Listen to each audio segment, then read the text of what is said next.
My name is Bryce Langston, and if there's a phrase that defines my role in the world, it's just enough.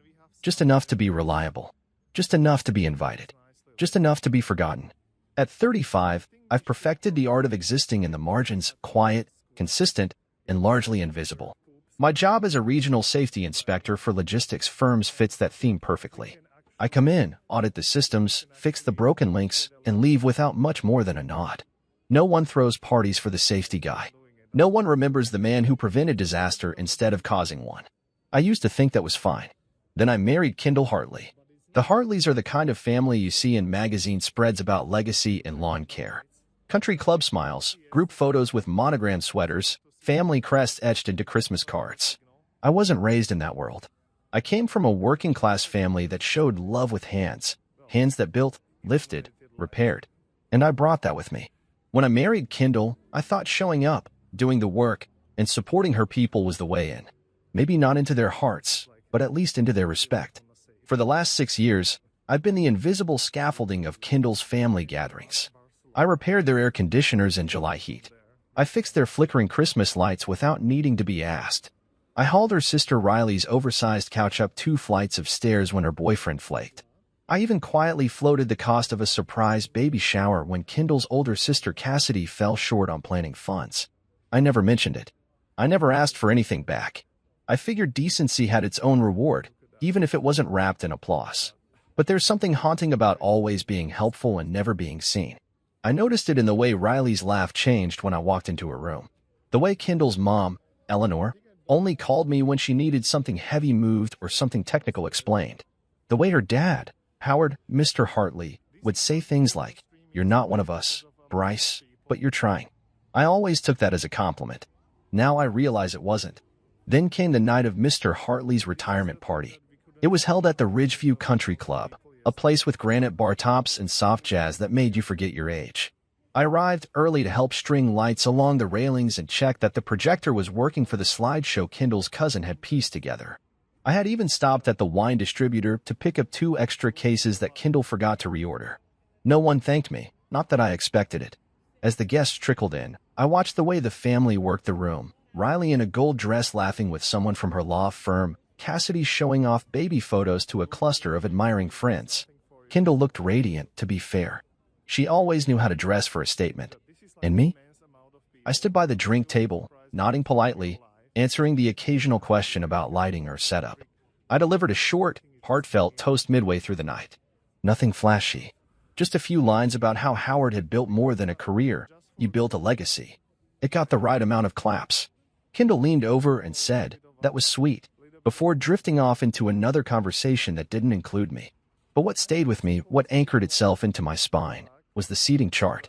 A laminated board by the main entrance, arranged like a wedding banquet. Rows of names under neat table numbers. I scanned it twice. My name wasn't there. I stood there for a moment too long, staring like it might magically appear. Then Riley's voice cut through the air behind me, something about Kendall's charity case. I turned around just in time to see her smirk fade when our eyes met. She didn't even flinch. Just kept laughing with her wine glass tilted like royalty. I walked outside for air. The cold nipped at my collar, but it wasn't the weather that made me feel frozen. It was the realization that I didn't have a seat, not just at the table, but in the family. I was a placeholder. A +1 with a credit card. Someone they tolerated because it was convenient. All that effort, all those weekends, all that silence I filled with service, meant nothing. I didn't yell, didn't storm out. I waited until the night ended. I helped clean up, loaded Kendall's trunk with leftover supplies, and drove home in silence while she scrolled through pictures and laughed at inside jokes I'd never be part of. That night, lying in bed next to the woman I married, I stared at the ceiling and whispered to myself, maybe they don't see you because you were never meant to be seen. But I saw them. All of them. And that was the beginning of everything changing. It was a warm evening, the kind where the sky holds on to daylight just a bit longer, reluctant to let go. We were still at the retirement party, and I was doing what I always did, hovering in the background, helping keep things running without drawing attention to myself. The lights were up, the drinks were flowing, and the air buzzed with polite laughter and polished conversation. I just finished giving a brief toast, nothing elaborate, just a few words to honor Mr. Hartley, who had, for all his faults, built a life his family was proud to inherit. When I sat down, Kendall leaned over and offered a quick, "That was sweet," before floating away again to mingle with someone from her father's old firm. I stayed near the back patio, a glass of sparkling water in my hand, watching the people I'd spent years trying to win over. For a moment, I felt content. I'd done my part. I'd showed up, as always. Then came the conversation about the family barbecue the next day. A tradition. A big one. It was all they could talk about. The menu, the guest list, the setup, the new theme they were trying this year. I waited for the part where Kendall would loop me in, assign me a task, mention our arrival time, ask me to help with chairs like she usually did. But she didn't. Still trying to be useful, I stepped into the conversation and said, "I'll bring the dessert tomorrow. Got that bakery you all liked last Easter. They've got that peach cobbler again." Kendall paused. I remember that pause. It was subtle, but not silent. She looked down at her wine, swirled it like she was thinking, then looked back up with this glint in her eyes. And then she laughed. Not a big belly laugh. Just a short, dismissive chuckle, like a sound effect used to soften a blow. "Oh, you weren't invited," she said, like she was commenting on the weather. I blinked. "What?" She smiled, like it was all perfectly reasonable. "It's kind of a close family thing." Riley, who had been scrolling through her phone next to her, snorted and turned the screen toward me. There it was, digital evidence. A full seating chart. Programs printed in gold script. A note for the MC. Even a slide for the opening prayer. My name wasn't on anything. "It's just easier this way," Kendall said, shrugging. "You know how my mom is. She wanted it clean." She said clean, like I was a stain they didn't know how to scrub out. I looked at her for a long moment. I don't know what I expected to see, maybe a flicker of guilt, some embarrassment, even a bit of hesitation. But there was nothing. Just that same easy calm she always wore around her family, like a different version of herself entirely. A curated Kendall. A Hartley Kendall. I smiled. Just a twitch. Just enough to not cause a scene. I didn't argue. I didn't press. I just nodded once, took one final sip from my glass, and placed it down on the tray of empty flutes beside me. I stood up slowly, dusted off the front of my slacks, and walked toward the exit. Nobody followed me. Nobody called out. I could hear the conversation behind me resume without missing a beat. More talk about side dishes, long games, who was bringing what. Like I'd never been there at all. I got into my car and sat still for a long time. Not angry. Not even hurt. Just hollow. And that hollow quickly filled with clarity. They'd made a choice. They always had. I just hadn't seen it. I was never one of them. I was a utility. A silent donor of time, money, and labor. I was what you used when you needed help moving boxes or footing a bill. But I was never going to be at their table. Not really. Not the way they talked about each other. Not the way they remembered each other in stories. Not the way they looked at each other and laughed. But the thing they forgot, the thing they all overlooked in their perfect little planning frenzy, was that I was the one who booked the venue. Not Kendall. Not her mom. Not Howard. Me. Bryce Langston. The invisible man with the bank account and the organizational skills. I pulled out my phone and opened the email confirmation. There it was. The Hartley Family Barbecue. Reserved in my name. Paid for by my card. I stared at it, my thumb hovering over the options menu. I didn't act out of spite. It wasn't revenge.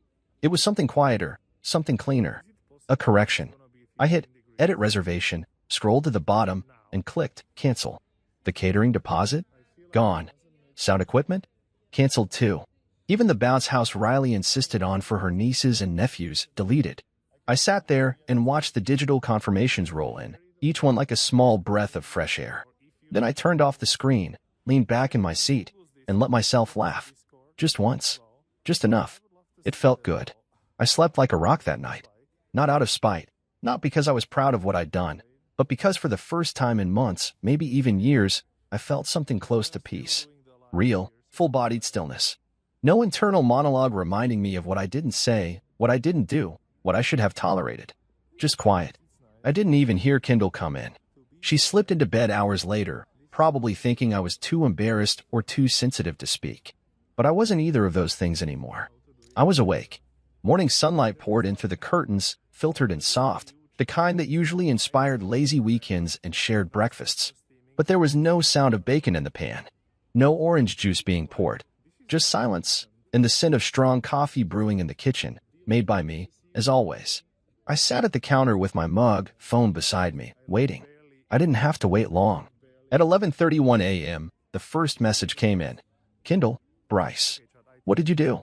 Not good morning. Not, are you okay? Just confusion and blame, neatly wrapped in 6 words. I didn't reply. I just took a sip and refreshed the page. 5 minutes later, the second text rolled in, this time from Eleanor, Kindle's mother. Eleanor Hartley. Bryce, we are at the park and everything is gone? That one made me chuckle. Not because I was cruel, but because it was so surreal, so utterly on brand. No one called.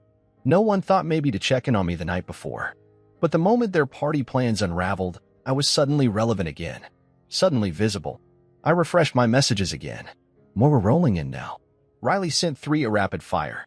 No greetings. No punctuation. Riley, did you seriously cancel the caterers? Riley, you're being childish. Riley, you're ruining everything. I didn't even open them all. I let them pile up, one after the other, like fallen dominoes. Kindle tried calling once. Then again, I let it ring. When the third call came, I put my phone on Do Not Disturb and turned on the TV. Some mindless home renovation show. A guy with a nail gun and a too-wide smile talking about open-concept kitchens. I wasn't angry. That was the strangest part. There was no adrenaline. No guilt.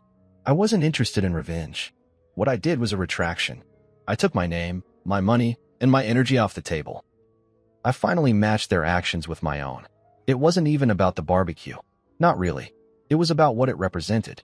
All those years I stood by them, hands full of tools, arms sore from lifting furniture, wallet lighter from things they never reimbursed.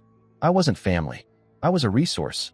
A tool they dusted off when it was convenient and shoved back into the drawer when they were done. They just didn't expect the tool to have a switch. At around noon, Kindle finally came home. I heard the door open, the shuffle of her heels across the hardwood, the small gasp when she saw me calmly sipping coffee in the kitchen like nothing had happened. She didn't start with a question. She started with accusation. You humiliated us, she snapped, tossing her purse onto the couch with more force than necessary. I didn't look up from my cup. I wasn't invited. She let out a sharp breath, like I was being unreasonable.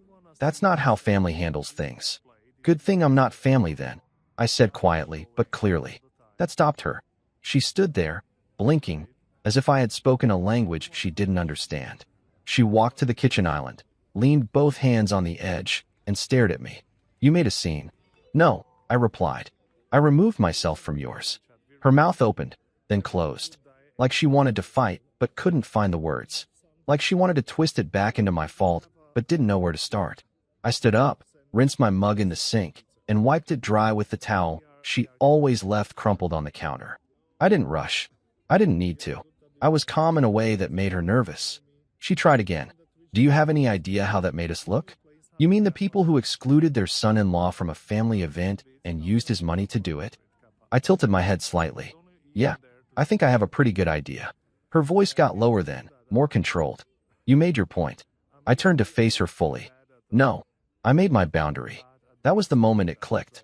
I saw it in her eyes, the realization that something in me had shifted, that the version of Bryce who used to swallow everything and smile through it was gone, and in his place was someone she didn't know how to handle. Later that day, when I checked my phone again, the tone had shifted. A few of the messages stopped being angry and started being confused. Some were attempts to backtrack. Riley sent a passive-aggressive "could have just talked to us." Eleanor left a dramatic voice memo about how she was deeply disappointed in my lack of maturity. I didn't respond. Not one word. Instead, I screenshotted the payment receipt, the one with my name, date, and confirmation number, and sent it to the family group chat. Just that. No caption. No snark. And then I muted the thread. I went back to the couch, turned the volume down low, let the fake smile on the TV host blend into the background as I leaned my head back and listened to the sound of peace. Kindle came home like a storm that forgot it was forecasted. The front door slammed hard enough to rattle the hallway mirror. I didn't flinch. I was sitting at the dining table, scrolling idly through a parts catalog for work, half listening to some slow jazz playing on my phone. She kicked off her heels, loudly, deliberately, and stood in the middle of the living room like she was deciding whether to start yelling or burst into tears. You humiliated us, she said, voice tight, but not yet screaming. I looked up and took a sip of water. I wasn't invited. Her jaw tensed, and her fingers curled into the edge of her purse like she was squeezing a stress ball. That's not how family handles things. Good thing I'm not family then, I replied. Same tone, same volume. That line landed like a slap.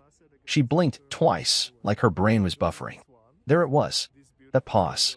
That split second where her face cracked and tried to rearrange itself into something resembling indignation, but it didn't quite make it. Bryce, she started, pacing now, arms flailing a little. You canceled the entire thing. Do you know how many people had RSVP'd? We had speeches, music, lawn games. The kids were looking forward to that bounce house. Do you think this was just about you? I leaned back in the chair, folded my arms across my chest, and said nothing. Because honestly, I was past the part where I needed to convince anyone of anything. It was supposed to be fun, she continued, voice rising. You made it personal. No, I said calmly, you made it personal when you looked me in the eye and told me I wasn't invited. You didn't whisper it. You didn't pull me aside. You said it casually, like I was some neighbor asking to borrow a lawn chair.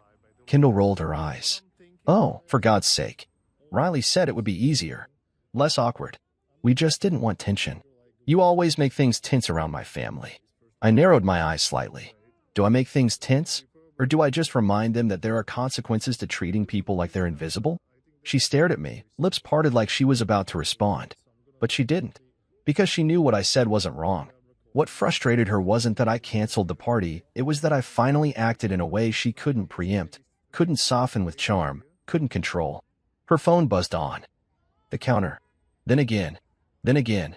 She picked it up and grimaced.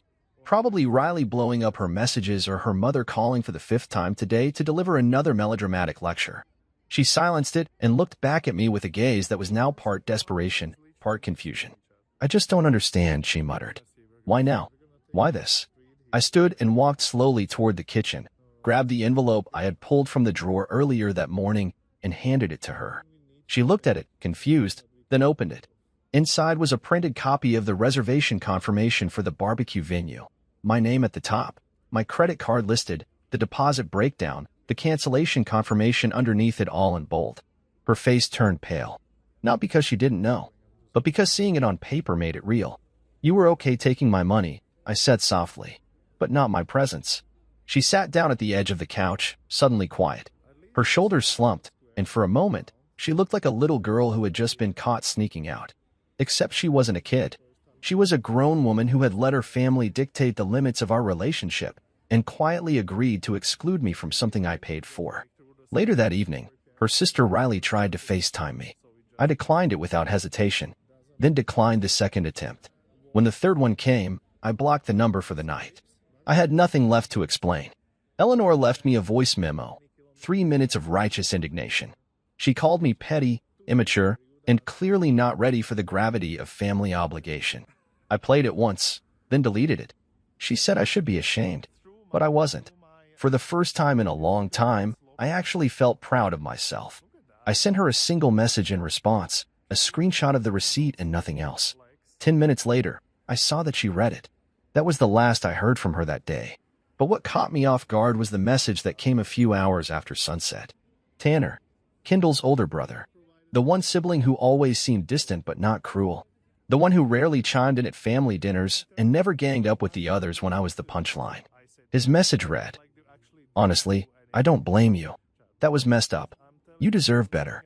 That hit differently. It wasn't an apology on behalf of anyone. It wasn't even an offer to fix things. It was acknowledgement. And that meant more than any invitation could have. I typed out a response, paused, then deleted it. Instead, I just liked the message. That was enough. The rest of the night was quiet. Kendall retreated to the bedroom. I stayed in the living room, lights dim, the sound of the ceiling fan humming in rhythm with my thoughts. I didn't feel victorious. I felt resolved. Some fires don't need a spark. They start in silence, in slow dismissals, in subtle exclusions. And sometimes, the only way to put them out is to walk away from the smoke. The silence settled into the house like dust, soft, steady, and impossible to ignore. Kendall didn't speak to me for 2 days. Not one word. No yelling. No apologies. No quiet attempts to mend what she knew was broken. She moved through the house like a ghost with unfinished business, slamming drawers, shutting doors too hard, thudding her heels across the floor with unnecessary force. Each sound was a performance, not of anger, but of injured pride. She didn't want to fix what happened. She wanted to punish me for not letting it go. But I didn't flinch. Not once. I woke up early, made my coffee, sat at the kitchen island, answered work emails, took a few conference calls, and watched her come and go like she was auditioning for the role of betrayed wife. The truth, though? I wasn't angry anymore. Just aware. For the first time in years, I wasn't waiting for her to acknowledge me. I was watching her show me who she really was. By day 3, the family launched into damage control. Kendall's mom, Eleanor, posted a smiling group photo from the barbecue that wasn't, captioned with something like, "Sometimes, the best memories come from the most unexpected moments. Hartleys always make it work." It was a desperate attempt to control the narrative. The photo was awkward, too posed, and Mr. Hartley looked visibly confused, probably wondering why they were posing in front of an empty pavilion with no guests and half-set tables. Kendall untagged me in the few photos that had my name attached, like I was a phase she was trying to erase. Riley, unsurprisingly, went full scorched earth. She unfollowed me across every social media platform, sent a few indirect tweets about energy vampires and grown men who act like children. I didn't respond. I didn't even open the apps for the rest of the day, because the thing was, I wasn't trying to win anything anymore. I had nothing to prove. I'd spent years making myself small enough to fit inside their version of family. This was the first time I had reclaimed space for myself, and the quiet that followed wasn't empty. It was restorative. That's when I realized something important. Kendall wasn't sorry for what she did. She was sorry I reacted in a way she couldn't control. She wasn't mourning a rupture in trust. She was grieving the loss of my compliance. That shook her more than anything. My silence wasn't passive. It was active resistance. The more I kept quiet, the more frantic they became. Riley sent a long text for thick paragraphs full of sarcasm disguised as concern. "I just don't understand how you could throw away everything over a little misunderstanding. You know how mom gets. You should have handled this like an adult." I read it once, laughed softly, then archived it without replying. It wasn't worth the energy. Kendall began to circle. She'd hover in the same room with me, folding laundry she normally left untouched, wiping down clean counters, asking passive questions about things she already knew. "Did you see the mail today? Did your car key fob need new batteries?" I answered only what was necessary, short, polite, detached. The more neutral I became, the more agitated she got. She wanted me to snap. She wanted to blow up. Something to justify her outrage. But I wouldn't give her that. I'd already given too much. By that Friday, the silence wasn't just between us, it was surrounding her family, too. No one from the Hartleys had reached out again, not even Mr. Hartley. Maybe they realized I wasn't budging. Maybe they were still trying to spin the story into something that made sense to them. Either way, I didn't care. I had my peace. And then the strange part happened. I started to like it. The quiet. The freedom. I went to bed without the weight of trying to decode Kendall's moods. I ate dinner without being interrupted by snide comments about my basic tastes or her family's endless string of humble brags. I sat on the balcony at night and actually tasted my coffee, really tasted it, for the first time in a long time. I didn't miss them. I didn't miss her. One night, while scrolling through old photos out of idle curiosity, I found an image from our first anniversary. We were at a small cabin in the mountains, snow in the background, fire crackling beside us, Kendall in a red sweater laughing into a cup of cider. I remember taking that photo. I remember thinking, I finally found someone who sees me. Looking at it now, I realized something else. I wasn't in the photo. I was always behind the camera, always watching her shine, always holding the frame, but never inside it. It was a small thing, but it broke something loose inside me, a truth I hadn't wanted to admit. Maybe she never really saw me at all, and maybe I'd finally stopped trying to make her. By Saturday morning, the silence had transformed from a standoff into a sanctuary. I brewed coffee, took a long shower, then pulled out my laptop and started researching short-term apartments nearby.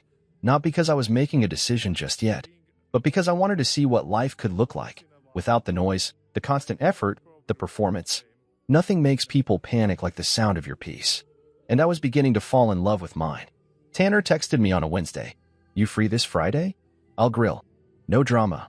It was the kind of message you don't expect from a brother-in-law who spent most of your marriage sitting at the edge of conversations, nodding politely but saying little.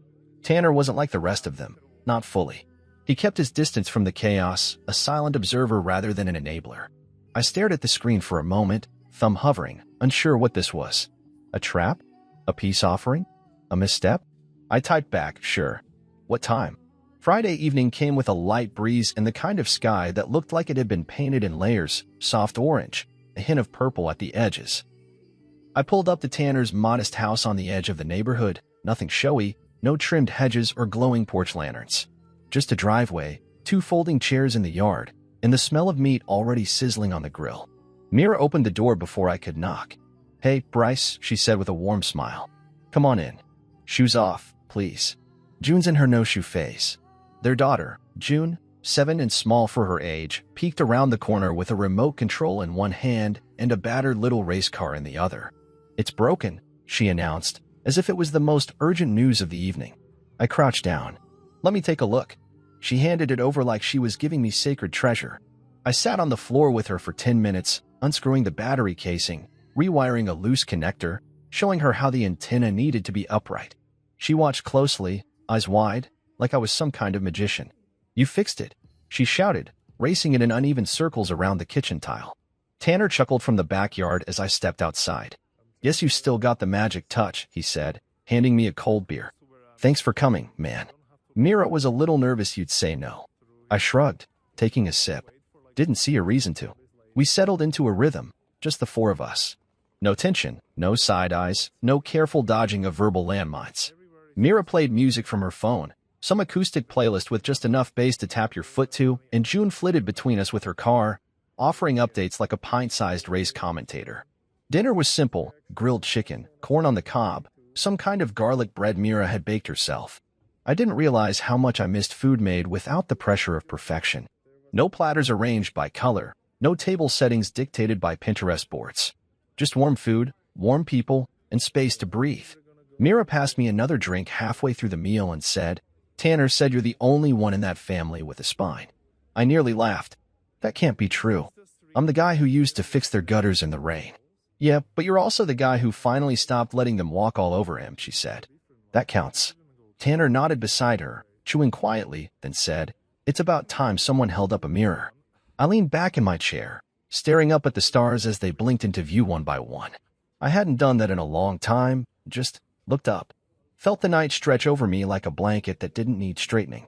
And in that moment, I realized something. I wasn't sad. I didn't miss Kendall. I didn't miss the noise, the image management, the endless performance of being a good husband to a woman who graded me silently on a scale I never understood. I didn't miss her family. I didn't miss pretending. After dinner, we sat around a small fire pit in their yard. June had gone to bed, and Mira excused herself to start cleaning up. Tanner and I sat in comfortable silence until he spoke again. "They don't know how to deal with someone who doesn't beg for approval," he said. I looked over. "You mean me?" "I mean you now. The old you?" "Maybe. But the guy who canceled a whole event because he got disrespected? That guy scares them." I chuckled. "Good." Tanner leaned forward, poking the fire with a stick. "I think they forgot you were a person. You just became part of the furniture. The guy who brings the toolbox. The guy who shows up." I nodded. "And disappears when they're done with him." He turned to me, voice quiet. "I see you, Bryce. For what it's worth." And that hit me harder than I expected. It wasn't grand. It wasn't loud. But it was real. On the drive home, I passed the Hartley house.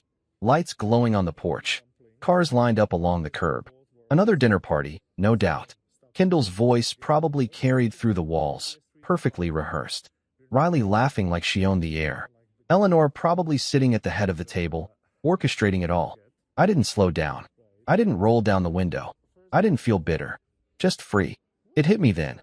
Not every door left ajar needs to be walked through. Some are meant to stay closed. Some are meant to remind you that not all rooms are worth being in, even if the table looks pretty. And that night, for the first time in a long time, I didn't feel like a man shut out of a family. I felt like someone who finally walked out. Kindle cracked on a Tuesday morning. No warning. No build-up. Just silence over coffee until, suddenly, there wasn't. "Can we talk?" she asked, not quite looking at me, her hands wrapped tight around her mug like it might keep her grounded. I set my spoon down beside the oatmeal I hadn't touched. "Sure." She sat across from me, posture too straight, face composed but cracking at the corners. She looked like someone preparing for a deposition, not a conversation with her husband. That alone told me everything about where this was heading. I wanted to explain, she began, her tone soft, like I might break if she spoke too harshly. The whole barbecue thing. It was Riley's idea, not mine. She thought maybe you'd make it awkward with Mom after that thing last Thanksgiving. I raised an eyebrow. The thing where I refused to fix the sink while everyone else was eating dessert? Kendall shifted in her seat, eyes flicking to the side. It wasn't about that. It was just they thought it might be easier. Less tense. And you agreed. She hesitated.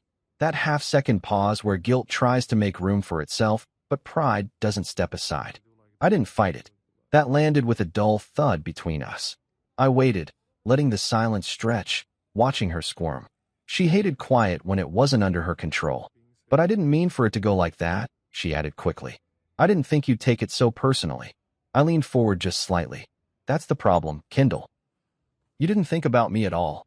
She blinked, clearly not expecting that tone from me. The old Bryce would have softened it, wrapped it in disclaimers and self-blame. But that man had left the room weeks ago. You didn't think about how it would feel to be left out. You didn't think about what it meant for me to find out like that. At a table I helped set up, holding a drink I paid for, standing next to people I thought I'd earned some kind of place with. I shook my head. You didn't think. You just let it happen. She rubbed her forehead, the guilt starting to fight its way through. I don't know what you want me to say, Bryce. I want you to tell me the truth, I said quietly. Did you think I didn't deserve to be there? Or did you just not care enough to make sure I was? Her mouth opened, then closed, then opened again. But no answer came. Instead, she offered what she always did when cornered, a compromise without substance. I can fix it, she said. You can come to the next one. Dinner at Mom's. I'll make sure you're on the list. I stared at her, the weight of that sentence pinning me down. On the list. Like I was a contractor, not a husband. Like my presence was conditional, not assumed. Let me ask you something, I said slowly. If I show up next time, am I a guest? Or a ghost? She swallowed. Hard. I don't want to be tolerated, Kendall. I want to be chosen. Her expression flickered, the mask slipping for a brief moment. She looked down, then away, like she could outrun the truth in my words. But she couldn't. It was sitting in the room with us, bold and unashamed. I pushed my chair back and stood. I wasn't angry anymore. Just done. I'm not asking to be treated like royalty, I continued. But I've spent years standing in corners, fixing things, paying for things, showing up without being seen. And if the best you can offer me now is a late invitation out of guilt, then you haven't heard a word I've said. Her voice came out smaller than I expected. So what? You're giving up? I shook my head. I already gave. And gave. And gave. What I'm doing now is walking away. I didn't storm out. I didn't slam doors. I just went into the guest room and closed the door behind me. She didn't follow. Not that night. Not the next morning. And maybe that was the clearest answer of all. That night, I lay on the spare bed, smaller, colder, but peaceful. I stared at the ceiling and thought about the moment at the barbecue party. The sound of her laugh when she told me I wasn't invited. The way her sisters smirked like I was some strange pet that wandered into the wrong room. That was the moment the thread snapped. There's a kind of sadness that settles in when you realize someone never really chose you, only the version of you that served their image, their convenience, their narrative. I had been that version for too long. No more. I reached for my phone and typed out a message to myself, something I'd been thinking but hadn't had the courage to say aloud. If they can laugh at your absence, they never deserved your presence. I read it once, then deleted it. I didn't need the words saved. I already knew them by heart. I told her the truth the next morning. Not with yelling, not with dramatics, just with the calm precision that comes when you've already left a place in your mind long before your feet follow. She stood in the doorway of the kitchen, clutching a coffee mug like it was armor. Her eyes were rimmed with the kind of exhaustion that didn't come from sleep deprivation but from the slow unraveling of control. For once, she wasn't dressed for the day. No lipstick, no blazer, just a faded college t-shirt and cotton shorts, like she knew whatever was coming didn't deserve a costume. I don't want to be tolerated, I said, stirring my coffee slowly. I want to be chosen. She leaned against the frame, brow furrowed like she didn't quite understand. So what? You're done? I didn't flinch. I already was. You just didn't notice. The silence that followed wasn't sad. It was still, hollow. She didn't argue, didn't beg. And that was what confirmed it for me. There was no fight because there was nothing left to fight for. I packed slowly. Not because I was unsure. but because I wanted to be deliberate. I took what was mine, my tools, my books, the shirts she never liked but I wore anyway. I left behind the expensive watch she got me for our 3rd anniversary. It had always felt more like a performance piece than a gift. I left the tie she bought to help you fit in at family functions, because now I knew that tie was never meant for me, it was for them. I didn't touch her things. I didn't write a long note. Just a short one, folded neatly and placed on the kitchen table under her favorite ceramic mug. You don't have to remember the people you used, but they remember you. Every time you laugh at them. That was all I had to say. Not out of bitterness. Not out of spite. But because I knew she'd read it again and again, trying to decide if I meant it as a threat, a warning, or a goodbye. It was all 3. The apartment I moved into was nothing fancy. A 1-bedroom on the 2nd floor of a building that smelled like fresh paint and something faintly lemony. There was no view. No fireplace. But the lock worked. The water pressure was solid, and the silence didn't feel like punishment. It felt like a reset. I set up the essentials first: coffee maker, lamp, the mattress I'd bought online that somehow expanded in slow motion across the floor. There was no welcome home, no soft echo of familiar footsteps behind me. And yet, I smiled. Not because I was happy, but because I wasn't lying to myself anymore. That weekend, I went hiking alone. For the first time in years. I didn't take the trail Kindle always picked, the one with flat loops and manicured paths for easy selfies. I picked something rugged, steeper, noisy with birds and wind, and the kind of honest effort that left your calves aching. At the top, I sat on a crooked bench and let the sun hit my face. I didn't check my phone. I didn't think about what they were doing. I didn't wonder if anyone noticed I was gone. Because I finally did. I noticed myself again. I realized that I hadn't really seen myself in years. Not as I was, just as a utility, a role, a husband shaped to fit someone else's design. I had bent so much to make Kindle comfortable, to make her family less awkward around me, that I'd folded myself into something almost unrecognizable. But now, I was sore from the hike. My hair was damp with sweat. My legs had scratches from a missed branch, but I felt human, present, whole. That night, I fell asleep to the hum of the ceiling fan, and not the cold edge of a woman who only remembered I existed when I was useful. No fake apologies. No one hurling silence like a weapon. Just stillness. Kindle texted once that evening. Just one line. So this is it? I read it, then turned off my phone. No response was the answer.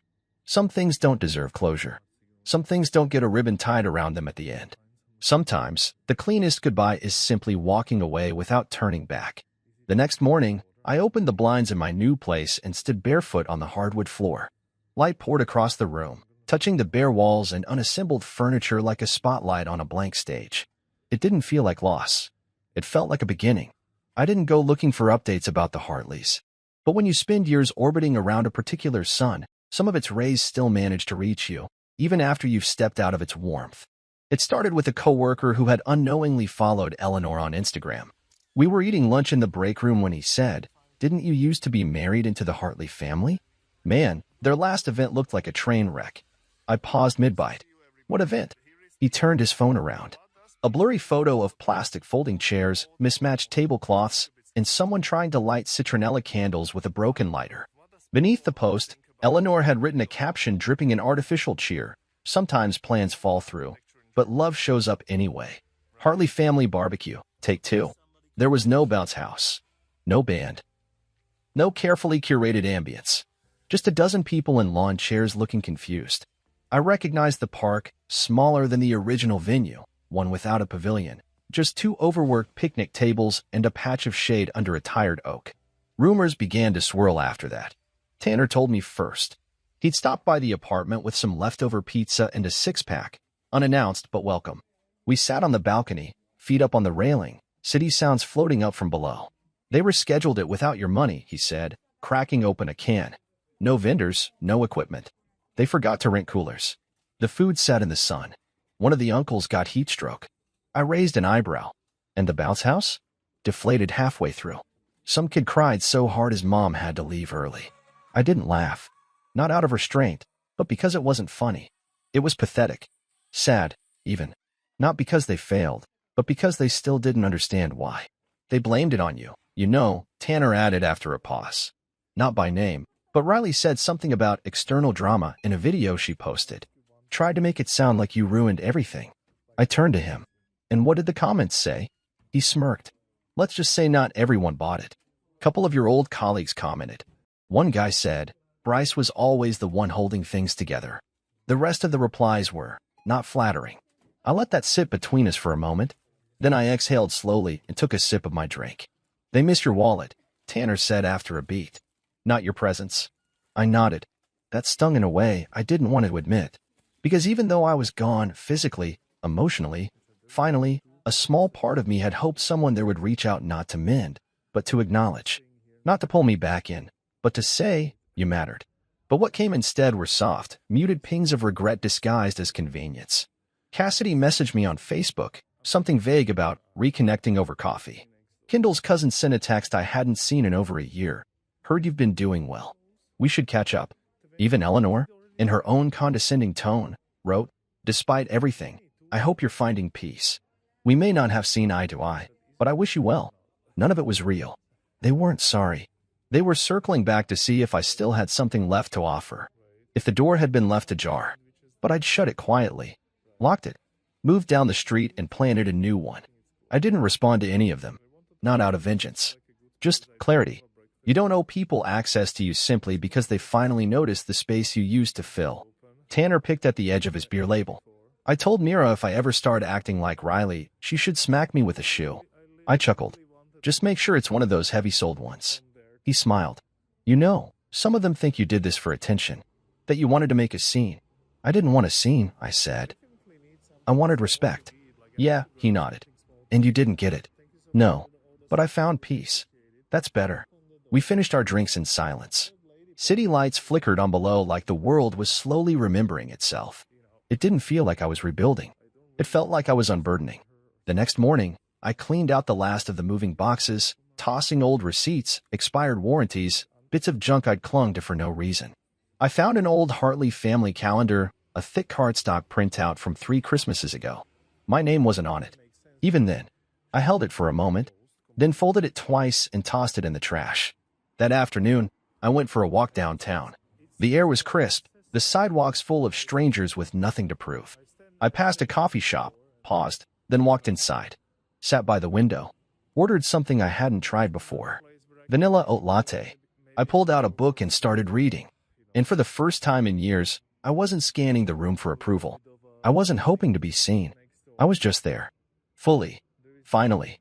6 months later, my living room smelled like barbecue sauce, vanilla candles, and something unmistakably warm, something that didn't come from a thermostat or a stovetop.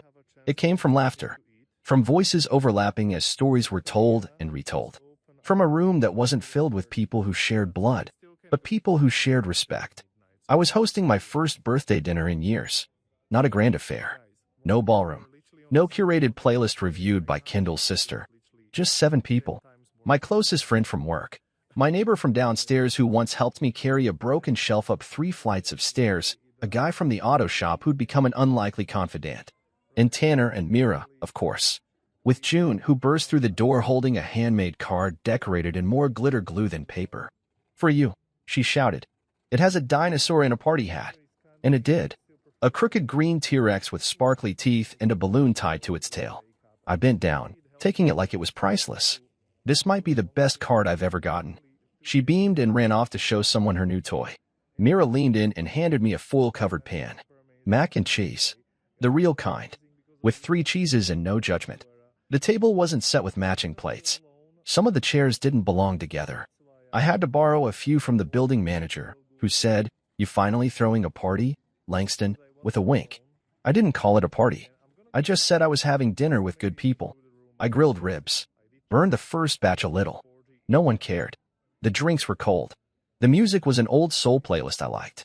Tanner brought his famous grilled corn, and June insisted on setting the table fancy, which meant every napkin had a crayon drawing tucked under it. We sat. We ate. We laughed. And not once did I wonder if I belonged. Not once did I feel like a shadow at the edge of someone else's spotlight. At one point, Mira raised her glass and tapped it gently with her fork. The room quieted just enough. To Bryce, she said, smiling in that effortless way she had. To the man who knew when to walk away. And the courage it took to finally say, I deserve more. The table clinked with echoing cheers. My throat tightened, Not because I was sad, but because I was full.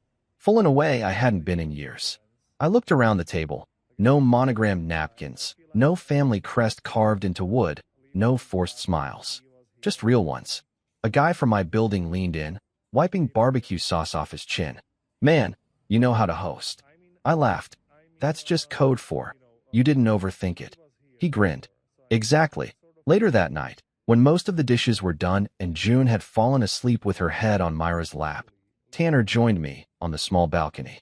He handed me a beer and looked out into the quiet night. "You did it," he said. "Did what?" "Built something new." I let the words sink in. Not like a compliment, but like a confirmation. Something true, something earned. "I didn't know I needed to," I said, "until I left what I thought I had." "Yeah, well," he said, cracking open his bottle. "Sometimes the family you build makes more sense than the one you married into." We sat in silence, watching the streetlights flicker and cars roll by. I thought about the old days, dinners where I was dressed right, said all the right things, paid the bill, smiled through the condescension, and went home feeling emptier than when I arrived. I thought about Kendall's laugh when she told me I wasn't invited, the smirk on Riley's face, the way I stood there, invisible in plain sight. And now here I was, a second-floor apartment, folding chairs, glitter-glue dinosaurs, laughter spilling from a place that felt lived in, not performed. I wasn't trying to be part of their family anymore. I'd built one of my own, not out of defiance, not to prove a point, but because peace is the kind of thing that doesn't shout, it hums. It moves through spaces you didn't know needed filling, and it stays. When the last guest left and the apartment fell into the hush of post-celebration, I turned off the lights, sat at the table, and looked at the empty plates, the crumpled napkins, the sticky fingerprints on the side of a glass. Evidence, not of a party, but of presence. This time, I wasn't standing in the shadows. I was at the head of the table,